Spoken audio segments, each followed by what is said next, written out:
Episode 3 की शुरुआत होती है। सुक्खा डाकू की बाइक का पेट्रोल ख़त्म हो जाता है और वो बाइक से गिर जाता है और वो हाथ में एक पैंट का डिब्बा लिए बाइक को पेल कर सुल्तान के पास में आ जाता है। इसका चेला कहता है, मालिक ये देखो तुम्हारा पोस्टर 5,000 इनाम रखे हैं तुम पर।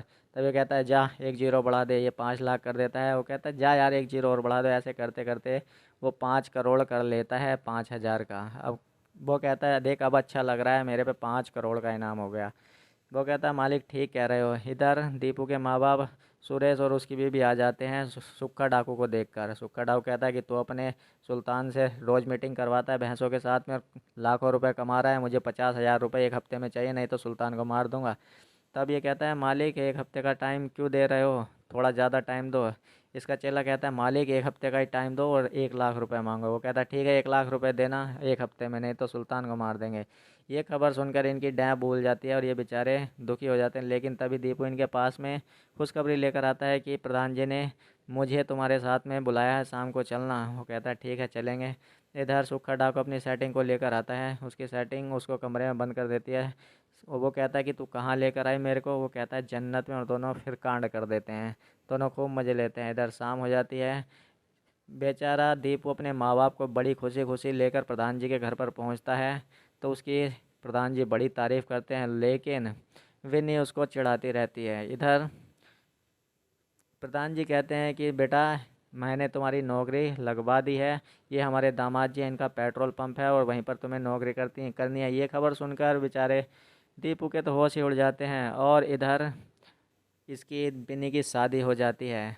बेचारा दीपू नाव में बैठकर दारू पीने लगता है। इसका दोस्त कहता है कि तू टेंशन मत ले, विनी तेरे पास ही आएगी और वो तुझे ही मज़े देगी। वो कहता है, अबे कैसे मज़े देगी, अब तो उसकी शादी हो गई, अब तो उससे कोई और मज़े ले रहा होगा।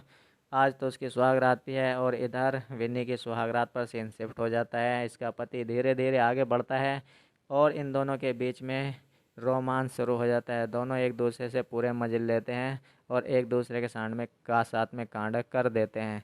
अगली सुबह एक आदमी भागा भागा दीपू के पास में आता है। दीपू सोकर उठता है। तब ये आदमी कहता है कि भाई सुल्तान तो मर गया।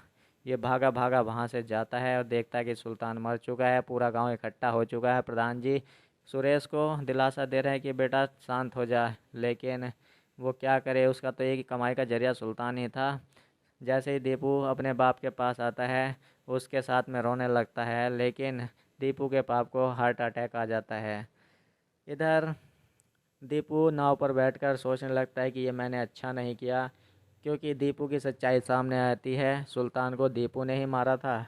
दीपू रात को नशे में था और उसने उसके पानी में जहर मिला दिया था, जिसे पीकर सुल्तान की मौत हो जाती है। अब ये बात सुनकर वो बहुत ज़्यादा गिल्टी फील कर रहा था कि मैंने अच्छा नहीं किया और वो नदी में कूद जाता है। यहीं पर ये वेब सीरीज़ का तीसरा एपिसोड ख़त्म हो जाता है।